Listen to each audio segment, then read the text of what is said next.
ও মাম্মাম, আমরা কোথায় যাচ্ছি? আমরা ডাক্তারের কাছে যাচ্ছি, কারণ আমার মাম্মামের জ্বরটা ভালো হয়নি এখনো, তাই তো?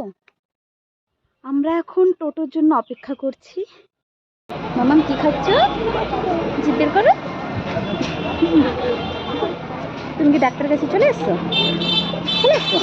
কোথায় ডাক্তার বসে দেখো। ডাক্তারের চেম্বারে পৌঁছেই দেখি এখনও অনেক পেশেন্ট বাকি।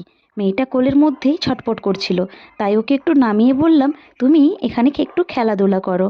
দেখছি ও খুব সুন্দরভাবে খেলছিল, কিন্তু তারপরেই ওর শরীরটা একটু খারাপ বোধ করছিল। আবারও আমার কাছে ফিরে এলো, কারণ আজ আমাদের বাড়ি যেতে অনেকটা সন্ধে হয়ে যাবে। তারপরে আমাদের ধরিয়ে দিল একটা কুপন, যে কুপনটা নিয়ে আমরা ডাক্তারের কাছে যাব। এখনও ডাক্তার দেখানো হয়নি, বসেই আছি। এখন বাজে 5:30। দেখি কখন হয়। ওই যে ইউরিন টেস্ট করতে দিয়েছে, তাই আমরা ল্যাবে বসে আছি এখন। ও মাম্মাম, তোমার খিদে পেয়ে গিয়েছিল? কি খাচ্ছ? ওর খুব খিদে পেয়ে গিয়েছিল, তাই ওকে ওটা কিনে দিতে বাধ্য হলাম আর কি। ভিডিওটা আর কন্টিনিউ করলাম না, কারণ কখন ডাক্তার দেখানো হবে আমিও ঠিক জানি না। তো টাটা, বাই বাই। তোমরা ভালো থেকো, সুস্থ থেকো। ভিডিওটা দেখে লাইক কমেন্ট করে দিও, কেমন? Tata, bye bye.